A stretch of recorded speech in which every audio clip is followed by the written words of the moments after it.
नमस्कार, मैं हूं संदीप चौधरी। आज सबसे बड़ा सवाल मैं 7 समंदर पार दुबई से कर रहा हूं, लेकिन बात करूंगा देश की माटी की, बात करूंगा देश के अन्नदाता की, देश के किसान की। आंदोलित है अभी, आंदोलन वापस नहीं लिया है। 3 दिन पहले 19 नवंबर को प्रधानमंत्री नरेंद्र मोदी ने राष्ट्र के नाम एक संबोधन किया, क्षमा मांगी राष्ट्र से, कहा कि हम नेक नियति से, दरिया दिली से तपस्या की हमने किसानों के भले के लिए। 3 कृषि कानून लेकर आए, लेकिन कुछ किसानों को हम समझा नहीं पाए, लिहाजा अब इन तीनों कृषि कानूनों को हम वापस लेते हैं। और जो 29 नवंबर को शीतकालीन सत्र शुरू होगा संसद का, उसमें जो अब महज एक औपचारिकता बच गई है। मैंने बात ये कई बार आपको बता दी है। पिछले 3 दिनों में संसद ने कानून पारित किए थे, तो संसद ही इन कानूनों को निरस्त रद्द कर सकती है। लेकिन किसान अभी भी आंदोलित हैं। सरकार के बड़े मंत्री लगातार नरेंद्र मोदी, प्रधानमंत्री मोदी के इस फैसले को साहसिक, ऐतिहासिक बता रहे हैं। इंफॉर्मेशन एंड ब्रॉडकास्टिंग मिनिस्टर, सूचना और प्रसारण मंत्री अनुराग ठाकुर ने ट्वीट किया, प्रधानमंत्री मोदी की राय ने एक बार फिर साबित कर दिया है कि वो जनता की राय पर ध्यान देते हैं। अपने संबोधन में उन्होंने किसानों के लिए उठाए गए कई कदमों के बारे में बताया है। ये किसी शर्त के साथ या चरणबद्ध वापसी नहीं थी। प्रधानमंत्री ने दृढ़ निर्णय लिया है। उधर पेट्रोलियम मंत्री हरदीप पुरी ने भी ट्वीट किया। हरदीप पुरी क्या कहते हैं, क्या लिखते हैं? सीधी बात करते हुए पंजाब के पूर्व मुख्यमंत्री कैप्टन अमरिंदर जी कहते हैं कि कोई भी राष्ट्रवादी, कोई भी व्यक्ति जो हमारे किसानों और कृषि क्षेत्र के कल्याण के बारे में सोचता है, प्रधानमंत्री श्री नरेंद्र मोदी जी द्वारा तीनों कृषि कानूनों को निरस्त करने की घोषणा का स्वागत करेगा। जो सरकार की दरियादिली, प्रधानमंत्री के फैसले की सराहना की जा रही है सरकार की तरफ से, लेकिन, और यह बड़ा लेकिन है, इस फैसले के पीछे राजनीतिक नुकसान का अंदेशा भी था। इस बारे में कोई शक व शुबा नहीं हो सकता है।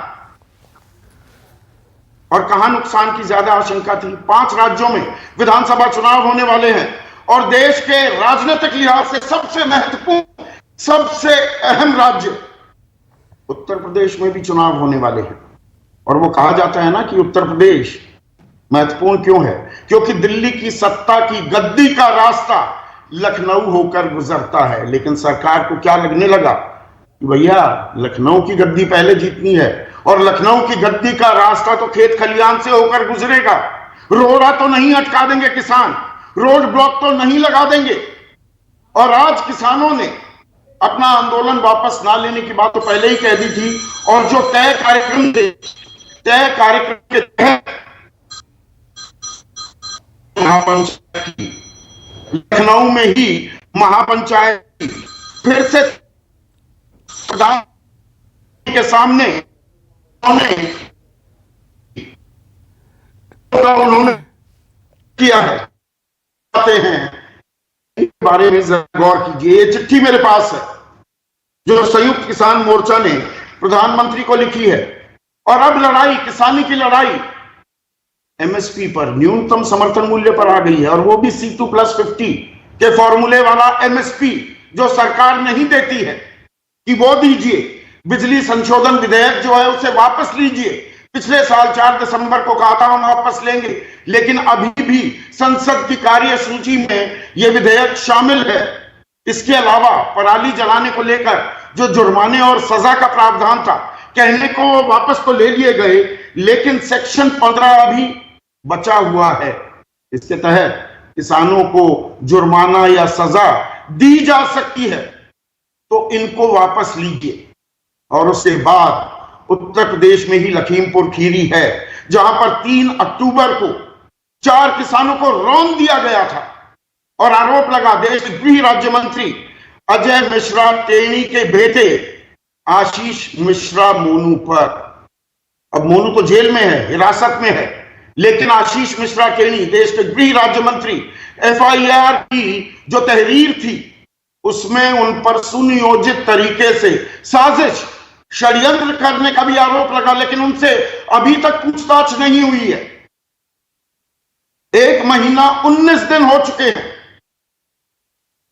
तो किसान कह रहे हैं कि इनके साथ मंच साझा ना कीजिए, और साथ ही साथ जो 700 से ज्यादा किसान मारे गए आंदोलन के दौरान, जिनकी मौत हो गई, उन्हें मुआवजा दिया जाए, और साथ ही साथ सिंघू बॉर्डर पर एक शहीद स्मारक भी बनवाया जाए। और जो मुआवजे की मांग है, ये सिर्फ किसान नहीं उठा रहे, बल्कि बीजेपी के ही 3 बार के सांसद, युवा चेहरा हैं, वरुण गांधी ने तो 1 करोड़ रुपए के मुआवजे की मांग कर दी है जिन किसानों की मौत हुई। और इसने राजनीतिक रंग भी ले लिया है।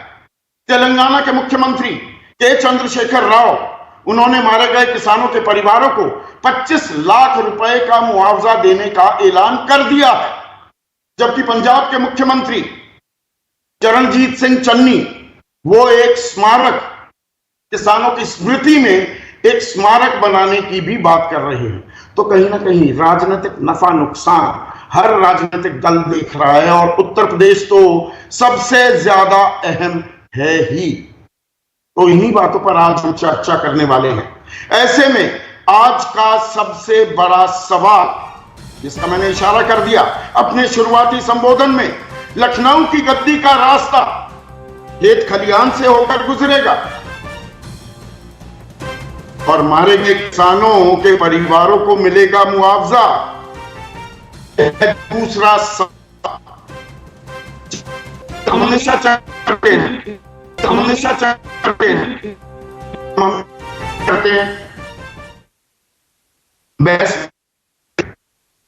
सिंह बीजेपी की मेरे साथ हैं, केसी त्यागी हैं, सरकार उनकी पार्टी साझा सरकार बिहार में चला रहे हैं, जेडीयू के प्रधान महासचिव हैं, किसान आंदोलनों में शिरकत की है पिछले 4 दशकों में। और इस आंदोलन के सबसे बड़े चेहरा राकेश टिकैत भी मेरे साथ जुड़ गए हैं। इसके अलावा कांग्रेस के राष्ट्रीय प्रवक्ता, युवा चेहरा हैं जीतू पटवारी, और बीजेपी के किसान मोर्चा के उपाध्यक्ष रह चुके नरेश सिरोही भी इस चर्चा में जुड़ेंगे। तो राकेश टिकैत आज लखनऊ से हुंकार भर रहे थे और कह रहे हैं कि नहीं, अभी तो एमएसपी C2+50 वाला एमएसपी हमें चाहिए, 5 और मांगे, वो तो मैंने गिनवा दी। तो अभी मांग मनवाएंगे। प्रधानमंत्री के फैसले का तो आपने स्वागत किया है कि 3 कृषि कानून निरस्त कर दिए गए हैं, लेकिन एमएसपी पर सिर्फ दबाव बनेगा, या जो पश्चिम बंगाल में किया कि वहां जाकर कहा लोगों को बीजेपी को हराओ, तो बीजेपी को हराओ यूपी में नारा रहेगा, या आप सिर्फ अब किसानी की ही बात करेंगे? नहीं, हमने ये कहा है ना, एमएसपी का सवाल इन डिमांड में था पहले से। जैसे पुराली वाला उन्होंने खत्म करा, बिजली अमेंडमेंट बिल उन्होंने खत्म किया, और 3 कानून पे उन्होंने बातचीत करी, उसको खत्म किया। ऐसे ही एमएसपी का सवाल हमारा है। उस टाइम पे ये बात हुई थी कि 3 कानून के बाद में हम एमएसपी पे बातचीत करेंगे। तो अब एमएसपी पे बातचीत का समय आ गया, एमएसपी पे बातचीत करो। और जो 1 साल में जो घटनाक्रम हुए, 750 किसान शहीद हुए, मुकदमे लगे, वो भी इसी का एक पार्ट है। अब तो ये एक पार्ट होगा पूरा। सेकंड पार्ट ये होगा कि जो और मामले हैं उसकी एक कमेटी बनेगी, जो उस टाइम पे भारत सरकार ने कहा था, वो दूसरे मामलों को वो कमेटियां देखेगी सारी। अजीत टैनी वाला मामला अभी का ही है। तो ये सारे मसले हैं। भारत सरकार बातचीत तो शुरू करे, बातचीत से ही समाधान। प्रधानमंत्री ने 19 तारीख को राकेश टिकैत कहा ना कि एमएसपी को हम प्रभावी बनाएंगे, कमेटी के गठन की भी चर्चाएं शुरू हो चुकी हैं, तो आप इंतजार करेंगे उसके लिए? मेरा सवाल विशुद्ध राजनीतिक है राकेश टिकैत। मेरा सवाल ये है, अभी लखनऊ में आपने महापंचायत की, 26 को 1 साल पूरा हो जाएगा आपके आंदोलन को। आप उत्तर प्रदेश में क्या ये नारा बुलंद करेंगे कि बीजेपी को हराओ, या आप अब सरकार से बात करेंगे कि भैया हमें एमएसपी दो? नहीं, हम तो सरकार से तो बात कर रहे हैं ना भाई, सरकार से बातचीत कर रहे हैं हम। सरकार बातचीत करो। और जहां तक एमएसपी का सवाल है, 2011 में ये फाइनेंशियल जो कमेटी थी, जब ये मुख्यमंत्री थे गुजरात के नरेंद्र मोदी जी, उन्होंने ही अपनी रिपोर्ट में कहा था कि एमएसपी गारंटी कानून बनना चाहिए भाई। जब उन्होंने कहा अपनी रिपोर्ट को, आज ये लागू कर दो, उसमें नई कमेटी बनाने की कहां बात है? 10 साल पहले रखी हुई रिपोर्ट को ही ये लागू कर दो। अब अभी हमने ये तो नहीं कहा कि C2+50 वाला दे दो ना, हमने ये कहा कि जो मैकेनिज्म है एमएसपी का वो गलत है। ये तो बहुत सवाल आएंगे, फिर पहले इसको लागू करवा लो, उसके बाद में फिर दूसरी आएगी, वो कमेटी में तय करते रहेंगे कमेटी तो कैसे वो काम करेगा एमएसपी, उसके लिए कमेटी बन जाएगी। पहले बीजेपी के खिलाफ जारी रखेंगे क्या? तीसरी बार मैं पूछ रहा हूं, आप समझ जाते हैं सवाल पहली बार में। मैं समझ जाता हूं पहली बार में ही। अभी संघर्ष समाधान की तरफ जा रहे हैं, तो अभी समाधान की तरफ जा रहे हैं तो समाधान की बात कर लेंगे। अभी जब इनको ज्ञान प्राप्त हो ही गया, अभी तो इनको ज्ञान प्राप्त हो गया ना, तो ज्ञान प्राप्त इनको हो गया, तो अभी चुनाव आचार संहिता तक तो जो भी सरकार देना चाहती है वो दे लें, और उसके बाद में इस पर चर्चा कर लेंगे। इसके बाद चर्चा कर लेंगे। ज्ञान प्राप्त हो गया कि राजनीतिक नुकसान हो सकता है, तो अभी फिलहाल सीधे सीधे बीजेपी को हराने की बात नहीं करेंगे, लेकिन सरकार ने एमएसपी को कानूनी जामा नहीं पहना है, तो बीजेपी हराओ का नारा आप बुलंद करेंगे।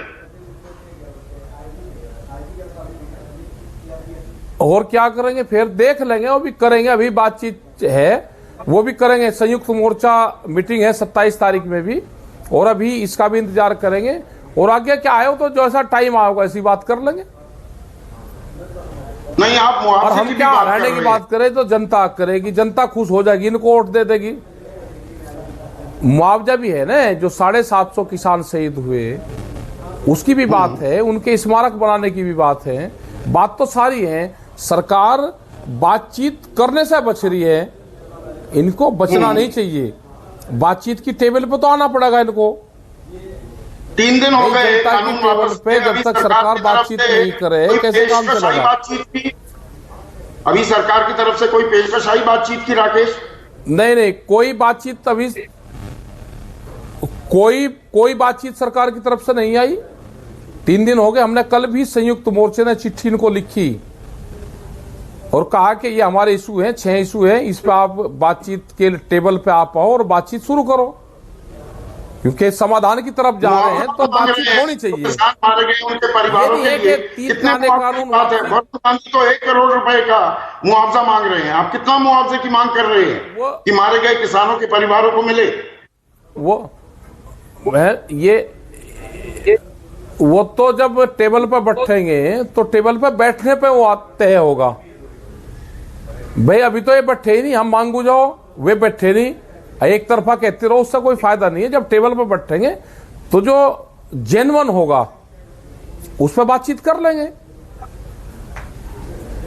नहीं, केसीआर ने तो घोषणा कर दी ना, 25 लाख रुपए का मुआवजा देंगे। तेलंगाना के मुख्यमंत्री ने घोषणा कर दी। और टेबल पर जहां तक बैठने की बात है, 4 तारीख को, बल्कि 3 तारीख की रात को, अक्टूबर की बात मैं कर रहा हूं, आप खुद लखीमपुर खीरी पहुंच गए थे, वहां पर अधिकारियों से बात की, मुआवजे की घोषणा भी हुई थी। जो परिवार मारे गए, 4 जो परिवार जिनके लोग तो जख्मी हुए थे किसान, लेकिन उन्होंने अभी तक बहुतेरों को मुआवजा नहीं मिला है। ये भी एक हकीकत है राकेश। वो जो घायल थे उनको मुआवजा सरकार ने नहीं दिया, और जो डेथ जिनकी हुई थी, जो किसान मारे गए थे, उनको मुआवजा दिया 5 लोगों को। तो एक किस्म से सरकारी घोषणा तो हो ही रही, उसमें कमती बत्ती करने की तो जरूरत है ही नहीं। लेकिन ऑथेंटिक वो जब हो, जब सरकार के लोग बैठ जाएं, वो तर्क वितर्क जब होंगे अभी हम कर लें, सरकार है नहीं, अपने आप ही घटा जोड़ करते रहें, मास्टर है नहीं, और अपने आप ही क्या पढ़ लेंगे क्या पढ़ा लेंगे। पहले आमने सामने बैठेंगे, ये बातें जब आएंगी। आप सरकार से कह रहे हैं एक शहीद स्मारक भी बनाई जाए। चरणजीत सिंह चन्नी ने तो कह दिया है कि वो पंजाब में बनाएंगे स्मारक, तो आप कह रहे हैं नहीं, सिंघू पर भी स्मारक बने। नहीं, यहां जहां युद्ध हुआ है, जहां का घटनाक्रम हुआ है दिल्ली में, तो दिल्ली में एक स्मारक बने, सरकार जगह दे। स्मारक तो बनेगी, सरकार से डिमांड करेंगे कि उसके लिए जगह दे, एक स्मारक बने। आने वाले 50-100 साल बाद दीजिए एक स्मारक, सरकारी क्यों बनवाए? आप नहीं बना सकते किसानों के लिए एक स्मारक? वो भी बात कर लेंगे, वो कर लेंगे। वो आज बात करने की नहीं, आज तो सरकार से डिमांड करेंगे सरकार का क्या रुख है। भाई किसान को बनानी होगी, किसान तो बना ही देगा, लेकिन सरकार का क्या रवैया है, हम सरकार के जवाब का इंतजार करेंगे। स्मारक तो बनेगी, जवाब का इंतजार करेंगे। अनिला सिंह जवाब चाहते हैं उसमें। अनिला सिंह, 19 तारीख को प्रधानमंत्री ने कृषि कानून वापस लेने की घोषणा भी कर दी है। आप सब लोग ऐतिहासिक बता रहे हैं, दरिया दिली नेक नीति बता रहे हैं सरकार की, लेकिन दरअसल ये किसानी का मुद्दा, ये आंदोलन आपके गले की हड्डी बन गया है क्या? ना निगलते बन रहा है ना उगलते बन रहा है। अभी बात एमएसपी की भी अटकी हुई है। मैं 1 मिनट राकेश, अब अनिला दे रही है जवाब। मेरी राम राम सबको जी। देखिए, ऐसा है कि देश के प्रधानमंत्री जी ने जब आगे आकर बहुत ही हम्बली, मैच्योर्डली और बहुत ही सेंसिटिव तरीके से ये कहा कि हम तीनों के तीनों जो कानून हैं हम इनको रिपील करने की प्रक्रिया शुरू करते हैं। शुरुआत में याद करिए जब ये 3 कानून आए थे, आज पैनल पे राकेश जी भी हैं, इन्होंने भी इसकी प्रशंसा करी थी। खैर, फिर उसके बाद जब एजिटेशन शुरू हुआ तो ये हुआ कि तीनों कानून वापसी नहीं तो घर वापसी नहीं। बाद में एड ऑन हुआ, एमएसपी और भी जो मांगे हैं वो भी एड ऑन हुई। आज 3 कानून की वापसी की प्रक्रिया कह दी गई है कि पार्लियामेंट में बिल्कुल शुरू हो जाएगी। उसके बावजूद भी ये फैसला नहीं लिया जा रहा है कि अब हम बॉर्डर्स को खाली कर दें। बॉर्डर्स पे ठीक है ये लोग बैठे हुए, मैं एक बार भी मैंने कभी भी अपनी डिबेट्स में व्यक्तिगत रूप से मैं कहूंगी, संदीप जी आपके साथ भी मैं बैठी हुई हूँ, मैंने कभी भी कोई गलत शब्द इस आंदोलन के लिए नहीं कहा। किसान है, उनकी जरूरतें हैं, उनकी मजबूरियां हैं, बिल्कुल अधिकार है आवाज उठाने का, संविधान अधिकार देता है। परंतु अगर कोई वायदा किया आपने, खालिस्तानी थलुए गुंडे न जाने क्या क्या वो आपके मंत्रियों और आपके सहयोगियों ने किया, आपने नहीं किया। ये बात आप सही कह रही हैं।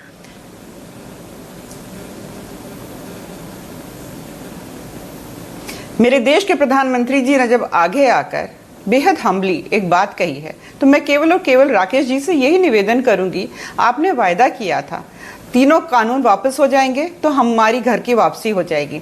अब जो भी आपकी डिमांड्स है, मैं ये नहीं कह रही हूँ कि आपकी डिमांड्स ठीक हैं कि गलत है, मैं बिल्कुल इस बात पे चर्चा नहीं कर रही हूँ।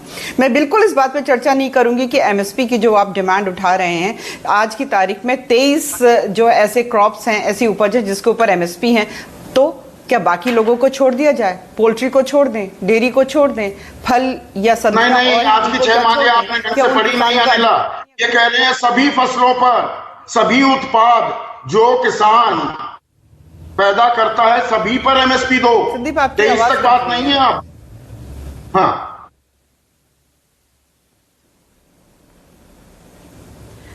नहीं, मैं ये कह रही हूं तो फिर तो एमएसपी जो है एक एक उपज जो होती है या एक एक चीज जो हमारे कृषि क्षेत्र से जुड़ी हुई है उस पर भी चर्चा होनी चाहिए ना। एक डिमांड है इनकी कि इसको लीगलाइज करिए, इसके ऊपर कानून बनाइए, उसकी प्रक्रिया लंबी है। जैसा मैंने कहा ना, जैसे अगर हम गेहूं की बात कर लें या धान की बात कर लें या कोई भी किसी भी प्रोड्यूस की बात कर लें, अनेक प्रकार की वैरायटीज भी होती है उसमें, ये लॉन्ग प्रोसेस है। फिर ये आपको पता है एडमिनिस्ट्रेटिव ऑर्डर है, एमएसपी एडमिनिस्ट्रेटिव ऑर्डर है, पर अगर इसको लीगलाइज करना है यानी कि इसके ऊपर कानून बनाना है तो ये एक लंबी प्रक्रिया है, ऐसा नहीं है लंबी कोई छोटी है। 7 साल से आप सरकार में हैं अनिला।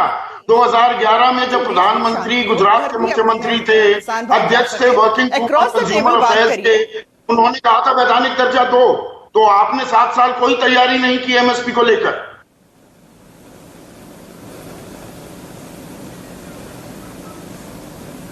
आपकी आवाज कट गई संदीप जी बीच में। मैं दोबारा से दोहरा रहा हूं सवाल को। प्रधानमंत्री मोदी ने 2011 में हेलो, जब वो अध्यक्ष थे working group on consumer affairs के, वैधानिक दर्जे की मांग की थी। 7 साल से आपकी सरकार है, क्या आप कह रही हैं कि आपने कोई काम नहीं किया एमएसपी पर?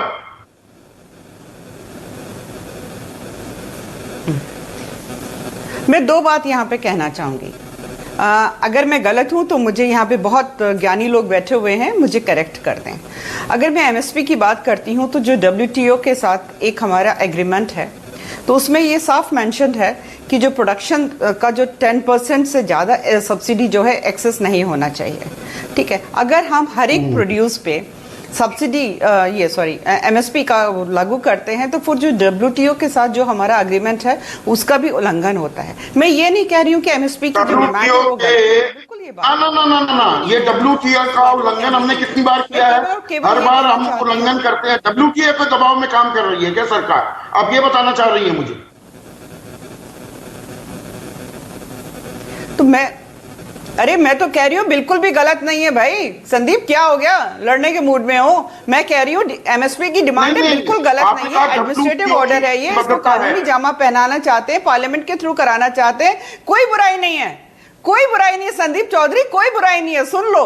पर मैं ये कह रही हूँ अक्रॉस द टेबल बिल्कुल बात कर लो। कमेटी का गठन हो रहा है, जितनी भी मांगे हैं अक्रॉस द टेबल बात कर लो। समझदारी आप भी दिखा दो थोड़ी सी, दोनों तरफ से बात कर लो, बात को सुलझा लो। हम नहीं कह रहे कि एमएसपी की बात गलत है कि सही है, पर it is a long process. राजनीतिक उसको भी तो नहीं, राजनीति जो मैंने सवाल पूछा है ना अनिला, और सब्सिडी जो बात कर रहे थे, मैंने ये कई बार बताया अपने दर्शकों को। 44 लाख की सब्सिडी मिलती है अमेरिकी फार्मर को, किसान को। 11-11.5 लाख की सब्सिडी मिलती है कनाडा में किसान को। 7.5 लाख की सब्सिडी मिलती है जापान में। यहां पर 15,500 की सब्सिडी मिलती है। आप सारे कॉर्पोरेट वर्ल्ड को प्रोडक्शन लिंक्ड इंसेंटिव्स दे दें, उनके एनपीएस को राइट ऑफ कर दें, किसानों को कुछ देने की बारी आ जाए, सरकार को अर्थव्यवस्था और खजाने की खबर आ जाती है, फिक्र होने लगती है।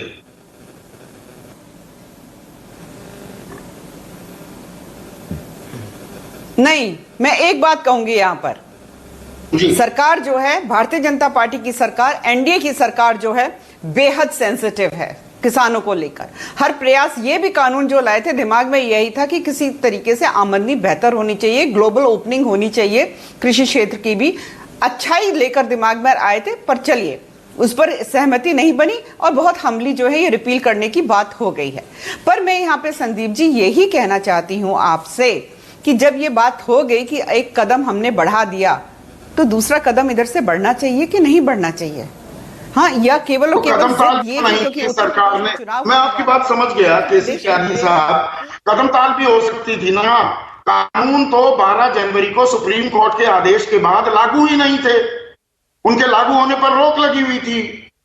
दरअसल लड़ाई जो चल रही थी पिछले 10 महीने से, वो तो एमएसपी को लेकर थी कि न्यूनतम समर्थन मूल्य, और आप तो लाभकारी मूल्य की पैरवी करते हैं, वो दिया जाए। अगर वो लंबी प्रक्रिया है तो सरकार क्या कर रही थी? हाथ पर हाथ धरे बैठी थी इतने दिनों से।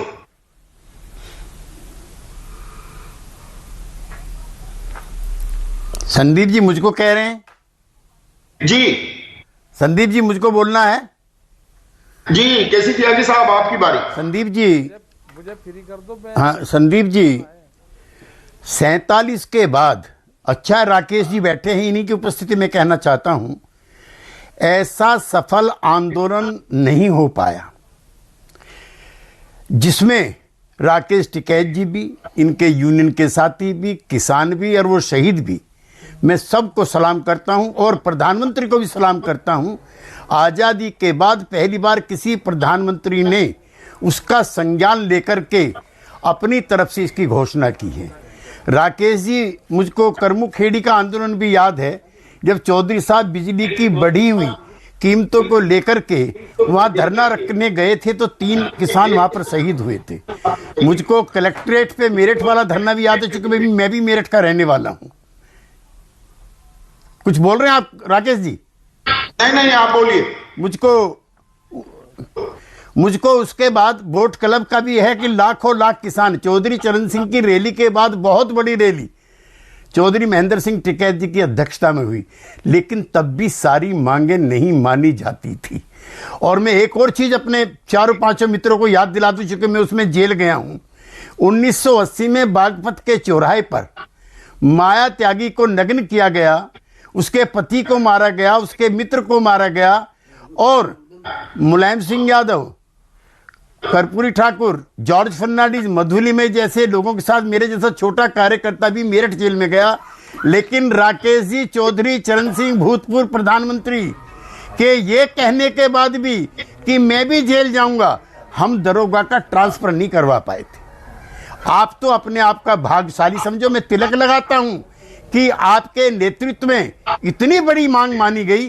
ढोल बजाओ, गाओ, नाचो, कूदो और आंदोलन को आगे के लिए मुलतवी करके जो असली लड़ाई है एमएसपी की, मैं तो इनके साथ संदीप चौधरी के 1000 बार आपसे कह चुका, चौधरी चरण सिंह से बड़ा रूरल इकोनॉमिस्ट इस देश में कोई नहीं हुआ, जिसने गांव की गरीबी के बारे में, उसने तो यहां तक लिखा जो आप आज कह रहे थे, मुझे बड़ा अच्छा लगा।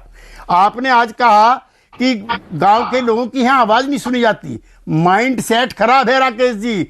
चौधरी चरण सिंह ने 1937 में मांग की कि गांव तो सवाल वर्तमान में आते हैं केसी त्यागी साहब, वर्तमान में आते हैं। आप कह रहे हैं कि अभी मुलतवी कर दो, एमएसपी पर बात हो जाएगी। ये कानून तो 10 महीने से इनके लागू होने पर रोक लगी हुई थी, तो क्या सरकार ने एमएसपी देने की कोई तैयारी नहीं की या एमएसपी देने की कोई मंशा नहीं है? सवाल वहां है। मैं उस सवाल पे भी आ रहा हूं, लेकिन मुझे यह भी बताना जरूरी है कि बड़े बड़े आंदोलनों के क्या नतीजे निकलते थे। राकेश जी, एक बार फिर तिलक, आपके नेतृत्व में इतना बढ़िया आंदोलन चला। शहीदों को सलाम, जनता को सलाम, जिन्होंने प्रधानमंत्री से यह वक्तव्य दिलाया, इसको जीत मानिए। और मैं फिर आपसे कहता हूं, और संदीप चौधरी भी मेरे साथ है, एमएसपी कोई चीज नहीं है। सीएसीपी की मांग कीजिए कि सीएसीपी जो है कॉस्ट एंड प्राइस कमीशन में आपके जैसे गांव के लोगों में, अभी तो 2 लोगों की कमेटी बनी हुई है। आप मांग कीजिए कि जो ट्रेंड है बाजार का, टर्म्स ऑफ ट्रेंड चौधरी चरण सिंह कहते थे, जब तक किसान के और कृषि के हक में नहीं होगी, देश का भला नहीं हो सकता। आप एक समता मूल्य मांगिए। 1970 लगाया जाए। 1 मिनट, राकेश टिकैत स्क्रीन पर। राकेश टिकैत, जो केसी त्यागी कह रहे हैं, आप कैसे रिस्पॉन्ड करेंगे कि भाई आपकी बड़ी जीत है, आपको तिलक लगा रहे हैं कि अभी घर जाओ पर एमएसपी के बारे में समझाओ, सरकार पर दबाव बनाओ? देखो, हमने ये कहा है कि उस टाइम पे 4 चीजों पे वहां पे बातचीत होती थी हमेशा। जब 10 महीने पहले बातचीत होती थी, 2 चीज सरकार ने मान ली थी कि हम पुराली पे जो पोल्यूशन पे है उस पर हम मान जाते हैं, और बिजली अमेंडमेंट बिल पे भी उन्होंने कहा कि इसको हम वापसी ले लेंगे। और जब 3 बिल पे बातचीत होती थी तो उन्होंने कहा कि इस पे अभी हमारी सहमति नहीं है। तो हमने कहा कि जिन चीजों पे सहमति है हम एमएसपी पे बातचीत कर लेते हैं। तो उन्होंने कहा कि नहीं, एमएसपी पे हम पहले बिल पे बात होगी तो एमएसपी पे बातचीत होगी। तो इसका मतलब एमएसपी का सवाल उस टाइम पे था, और यह भी तय हो गया था कि 2 चीजों पे जब हमारी सहमत हो जाएगी, इन 4 चीजों पे, तो ये धरना समाप्त हो जाएगा। ये भी एक सहमति बन गई थी। और उसके बाद में एक कमेटी बननी थी, जो 2 कमेटी बननी थी। एक कमेटी बननी थी जो दूसरे और मसले देखेंगे, सीड बिल है, जो और नई नई चीजें सरकार लेकर आती, उस पर बातचीत करती। एक कमेटी बननी थी, और आज भी हम कह रहे कि आप एमएसपी पर गारंटी कानून बना दो, उसको प्रभावी जब करना, उस पर एक कमेटी बना दो, उसके प्रावधान पे चर्चा करते रहेंगे, कैसे उसको प्रभावित करना है उसको कर लेंगे। फिर उसको 6 महीने का टाइम दे दो, वो कमेटी होगी, अपनी रिपोर्ट दे देगी, उसमें सब साइंटिस्ट रख लो, कैसे कैसे उसको लागू करना है वो कर लो। एक कमेटी घोषणा कर दो, और जो 750 किसान शहीद हुए हैं घोषणा कर दे सरकार, तो आंदोलन वापस ले लेंगे आप? क्योंकि राकेश, कमेटी की घोषणा कर दे सरकार, तो क्या आप आंदोलन वापस ले लेंगे? ये बातचीत, ये हमने ये कहा है कि आप एमएसपी पर गारंटी कानून बनवाओ, जो 750 किसान शहीद हुए इस आंदोलन के दौरान उनके मुआवजे तय करवाओ, जो मुकदमे हुए हैं इस आंदोलन के दौरान उनको खत्म करवाओ, और बातचीत से समाधान की तरफ चला जाएगा। ₹1 मुकदमा खर्च करने में भरोसे सरकार की का कमी नहीं है, आप ये कह रहे हैं भरोसे की कमी है। आपने एमएसपी पर सरकार अजय मिश्रा टेनी के बहुत भी से सवालात नहीं देखो किए क्या है गए, जांच कि नहीं अभी की भी गई लखीमपुर खीरी कांड में, उस पर भी सवाल उठाए हैं कि गृह राज्य मंत्री से सवाल क्यों नहीं, अगर वो षड्यंत्र में साजिश में शामिल थे। आज भी हमने कहा ये बातचीत में सारी चीजें आएगी, सरकार बैठो तो टेबल पे। हमने कहा कि सहमति बन जाएगी, जब सरकार बैठेगी तो ये सारे क्वेश्चन उसमें आएंगे, कुछ अभी हो जाएंगे, कुछ बाद में हो जाएगा, धरना खत्म हो जाएगा, ये तो होगा। अब ये बिना लार लपेट के राकेश टिकैत कह रहे हैं ना, यहाँ पे सरकार बातचीत तो करे, बुलाए तो कमेटी बनाने की घोषणा तो करे, हो जाएगा आंदोलन भी। यहाँ भरोसे की कमी बड़ी बात दिख रही है क्या? भरोसा नहीं है सरकार और किसानों के बीच। संदीप जी, एक बात मैं और राकेश जी से कहना चाहता हूं। मैं इनके पिताश्री का, इनके आंदोलन का, इनके नेतृत्व का, हर चीज का समर्थक रहा हूं और एनडीए का अकेला मैं पदाधिकारी हूं जिसने इनकी हर मांग को सपोर्ट किया। लेकिन राकेश जी, ये कहना बंद करो कि अब वोट पे चोट लगेगी। मैं एनडीए में हूं, मैं आपके साथ हूं, तो क्या करूं, मैं एनडीए को वोट ना दूं? आप अपना आंदोलन गैर राजनीतिक, आपके पिताजी ने उस पर अभी वोट पर चोट की बात नहीं हो रही है, अभी भरोसे की बात मैं कह रहा हूं। जिम्मेदारी दोनों की है, कदम आप साथ बात साथ मान लो ना। देखो हम ये हमने कहा है कि त्यागी जी बढ़िया आदमी है, सुलझो आदमी है, बहुत ज्ञानी आदमी है, लेकिन इनकी मजबूरी क्या है? मजबूरी भी है इनकी कुछ। हमने कहा आपके खिलाफ तो हमने कहा नहीं आप ज्ञानी आदमी हो, आप सभ्य आदमी हो, बहुत होशियार आदमी हो, आपके लेख पढ़ते हैं, तो लेकिन आप जिस पार्टी का आपका समर्थन है, आपको इतनी बात करनी भी चाहिए जिस पार्टी में आप हो। मुझको तो राकेश जी, सरकार होगी उसकी कमियां रहती है, सरकार सारे काम नहीं कर सकती। नहीं सुनिए राकेश जी, मेरी कोई मजबूरी नहीं है।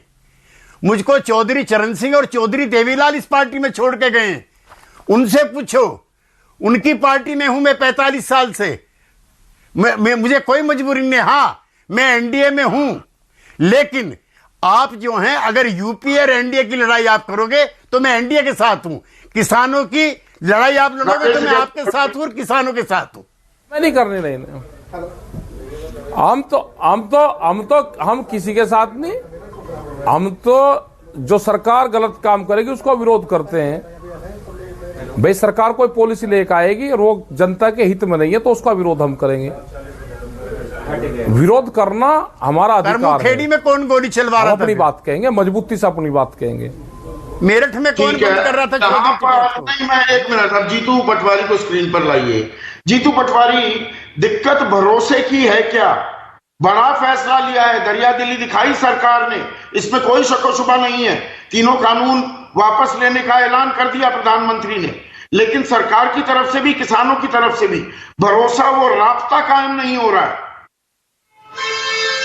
संदीप जी, मैं पूरी बात बहुत गंभीरता से सुन रहा था, त्यागी जी को भी सुना, और उससे पहले जिस तरीके से किसानों के लिए पूरी जिंदगी अपने आप के पूरे परिवार ने लगा दी, उस व्यक्ति को भी सुन रहा हूं।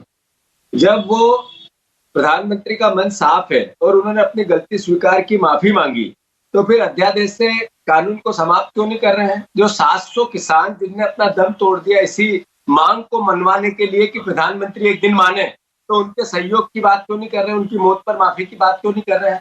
सवाल ये है कि सरकार की नीयत साफ है, तो फिर जब आपने स्वीकार किया, इतने अच्छे दिन के दिन आत्मसात किया, भावुक हुए और भावुकता से देश को संबोधन किया, तो ऐसी पूरी परिस्थिति में उसी तरीके से सरकार आगे क्यों नहीं बढ़ना चाहती है? क्या कारण है कि समर्थन मूल्य, देश के प्रधानमंत्री आप ही ने कहा अभी, समर्थन मूल्य 2011 में चिल्ला चिल्ला कर बोल रहे थे। देश जब 2014 के चुनाव हुए, समर्थन मूल्य की वकालत करने वाले देश के प्रधानमंत्री, उन्होंने कहा जितनी लागत उसका दुगना, लागत डबल हो गई संदीप जी आज 7 साल में, और जितना मूल्य आना था, कीमत आनी थी, वो आधी हो गई। फिर देश के प्रधानमंत्री किसानों के उस दर्द को क्यों नहीं समझते?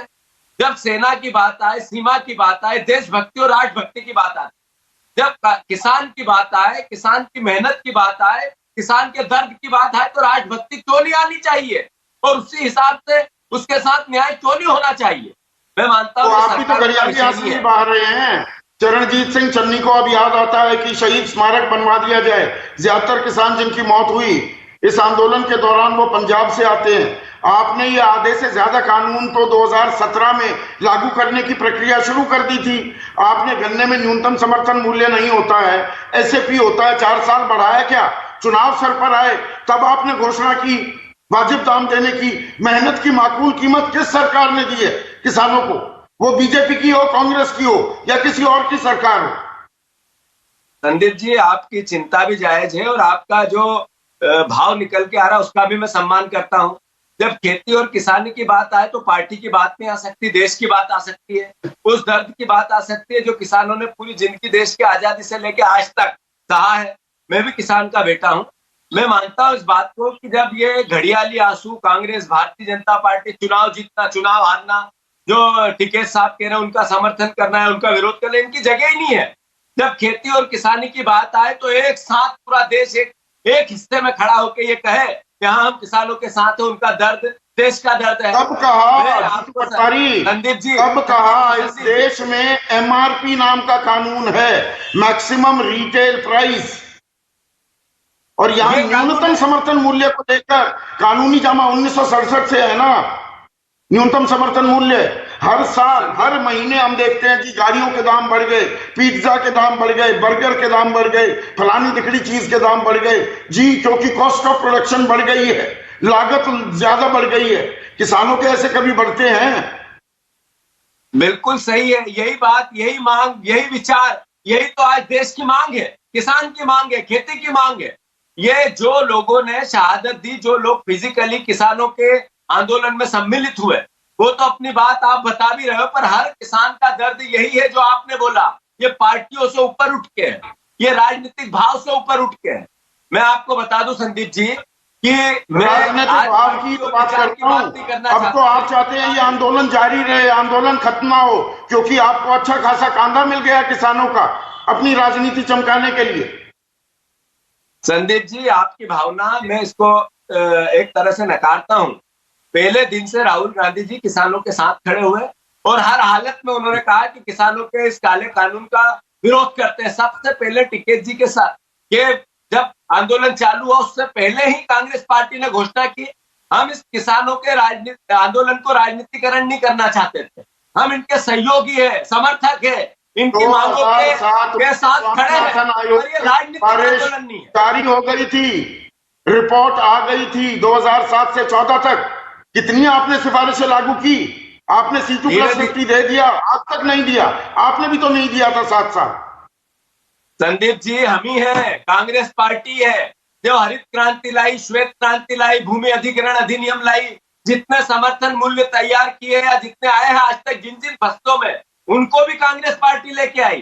कुछ बातें ऐसी है जो समय के साथ होनी थी, जो कांग्रेस पार्टी, राहुल गांधी और हमारा विचार दृढ़ संकल्पित था किसानों के साथ। मैं मानता हूं भूमि अधिग्रहण अधिनियम एक ऐसा हथियार दिया किसान और खेती को, वो ऐतिहासिक है। यही नरेंद्र मोदी, भारतीय जनता पार्टी थी जो अध्यादेश लाके उसको समाप्त करना चाहती थी। आप देखो, आप जनसंघ की बात हुई अभी त्यागी जी ने की, जनसंघ में खेती और किसानी, गन्ना और फसल जलानी पड़ी, कोई भूला नहीं है देश। कितनी बार किसानों की हत्या, मध्य प्रदेश में 6 किसानों को गोलियों से भून दिया इसी सरकार ने। मैं राजनीतिक बात नहीं करना चाहता, न लाभ और नहीं, राजनीतिक बात होगी ना, राजनीति चाहता हूँ। राजनीति में ही तो फंसा हुआ है ना किसान। नरेश सिरोही, एक सेकंड, अब नरेश सिरोही स्क्रीन पर, नरेश सिरोही, राजनीति में ही तो फंसा हुआ है किसान। हर राजनीतिक दल अपने चश्मा लगाकर सुविधा अनुसार किसानी की समस्या का आकलन करता है। 1970 से 2015 एक स्टडी हुई, इन 45 सालों में किसान की आमदनी बढ़ी 19 गुना। एक सरकारी मुलाजिम की तनख्वाह भी 150 गुना बढ़ गई 2000 से 2016 के बीच, और इसमें बीजेपी की सरकार भी रही, कांग्रेस की भी सरकार रही। 45 लाख करोड़ रुपए का नुकसान हुआ किसानों को, क्योंकि न्यूनतम समर्थन मूल्य पर खरीदी नहीं हुई। पर जब राजनीतिक बात आती है सब अपना चश्मा पहन लेते हैं। संदीप जी, देखिए, मैं बीजेपी से जुड़ा हुआ, जिस तरह से त्यागी जी गांव देहात से आए हैं, एनडीए का हिस्सा है, उसी तरह से मैं विचारधारा के रूप में बीजेपी से जुड़ा हुआ हूं, इसमें कोई दो राय नहीं। लेकिन मैं जिस वर्ग से आता हूं उसके हितों का संरक्षण करना मेरा पहला दायित्व है। इसलिए जो आप बार बार बात कर रहे थे विश्वास की कमी की, कि आपस में संवाद में जो विश्वास होना चाहिए वो नहीं है। मैं राकेश जी यहाँ बैठे हैं, हमारे छोटे भाई हैं, मैं उनसे एक अपील करना चाहता हूं कि प्रधानमंत्री ने जब ये कहा था कि मैं एक फोन कॉल दूरी पे हूं, तो राकेश जी ने कहा था, उसी दिन बयान दिया था और बहुत ही बड़ा दिल करके कि मैं प्रधानमंत्री का सम्मान नहीं गिरने दूंगा, सरकार का जो गरिमा है उसको बनाए रखेंगे। तो प्रधानमंत्री ने कानून बनाने के लिए जो खामियां हुई, कानून बनाते समय जिस तरह का वातावरण बनना चाहिए था, पूछताछ होनी चाहिए थी, वो नहीं की गई। उस गलती का सुधार माननीय प्रधानमंत्री जी ने किया है, देश के सामने किया है।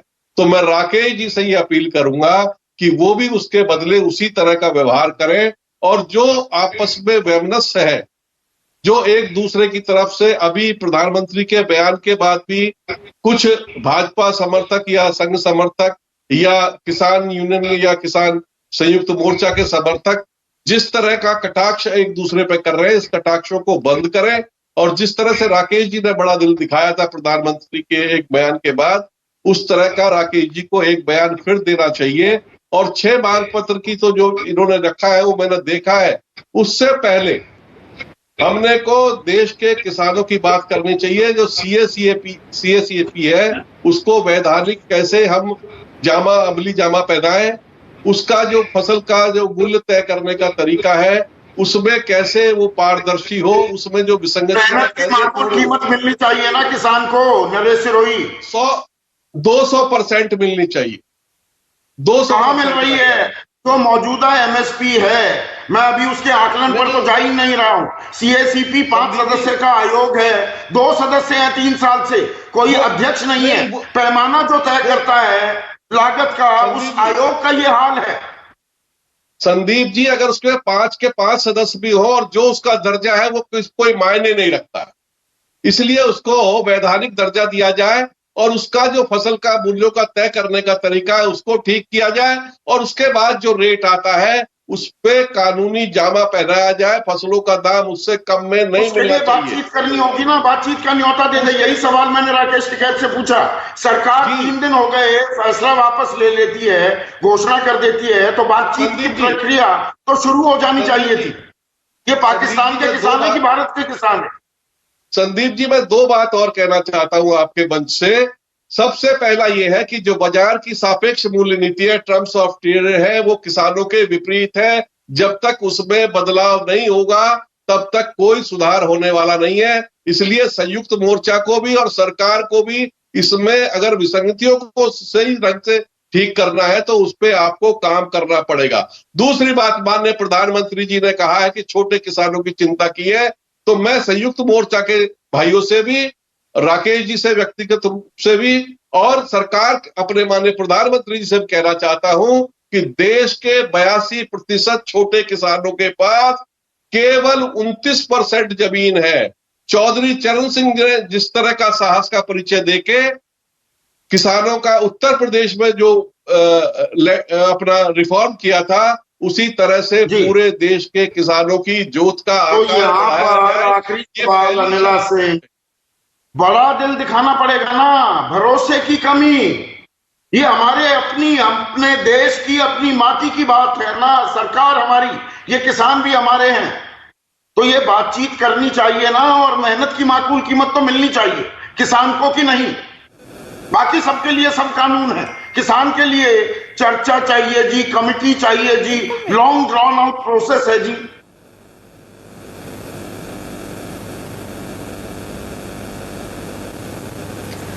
नहीं, बिल्कुल संदीप जी, बिल्कुल आप बात ठीक कह रहे हैं। बिल्कुल जो इनका प्रोड्यूस है उसकी जो कीमत है विद प्रॉफिट बिल्कुल मिलनी चाहिए, अधिकार है इनका, इसमें कोई दो राय नहीं है। और मैं लगातार ये कह रही हूँ कि जो डिमांड्स हैं, ऐसा नहीं है कि गलत डिमांड्स हैं, बिल्कुल जेन्युइन डिमांड्स हैं, राइट फ्रॉम द बिगनिंग। पर अब एक कहते हैं ना कि अगर लार्ज हार्टेडनेस गवर्नमेंट की तरफ से आई है, प्रधानमंत्री जी ने कहा है कोई मतलब ऐसा नहीं कि कोई प्रवक्ता आके बोल रहा है या कोई और बोल रहा है। प्रधानमंत्री जी ने स्वयं आकर अगर ये कहा है कि हम रिपील कर रहे हैं ये, और फिर भी विश्वास नहीं करें, तो ये तो बड़ी अजीब सी बात हो जाएगी। और यहाँ पे मैं एक बात और कहना चाहूंगी, एक नहीं दो बात कहना चाहूंगी। सबसे पहली बात तो यहाँ पर जो कांग्रेस के प्रवक्ता बंधु हैं, जीतू भाई बैठे हुए हैं, और इन्होंने बहुत कुछ हमारी सरकार के विषय में कहा। साहब, आपने अगर किसानों का इतना ख्याल किया होता तो 1960 में जो 44% GDP में कंट्रीब्यूशन था हमारी कृषि का, वो घटते घटते जो है आज 14% कैसे रह गया?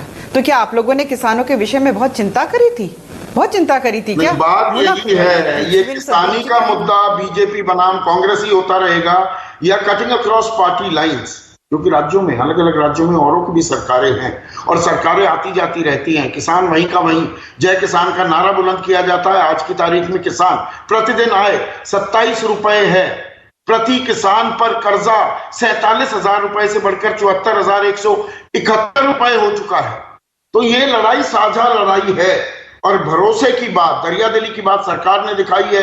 एक कदम आगे बढ़ाया है, किसानों को भी बढ़ाना होगा। मेज पर बैठकर बात करें, क्योंकि ये देश हित में होगा।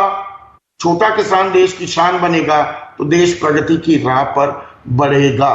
तो जरूरत है कदम ताल की, राजनीति की नहीं। नमस्कार। नमस्कार, मैं हूं मानक गुप्ता। अगर आपको हमारा ये वीडियो पसंद आया हो तो इसे लाइक और शेयर जरूर करें, और हां, हमें सब्सक्राइब और फॉलो करना ना भूलें ताकि आप देश और दुनिया की कोई खबर मिस ना करें। तो जुड़े रहिए हमारे साथ और देखते रहिए News 24।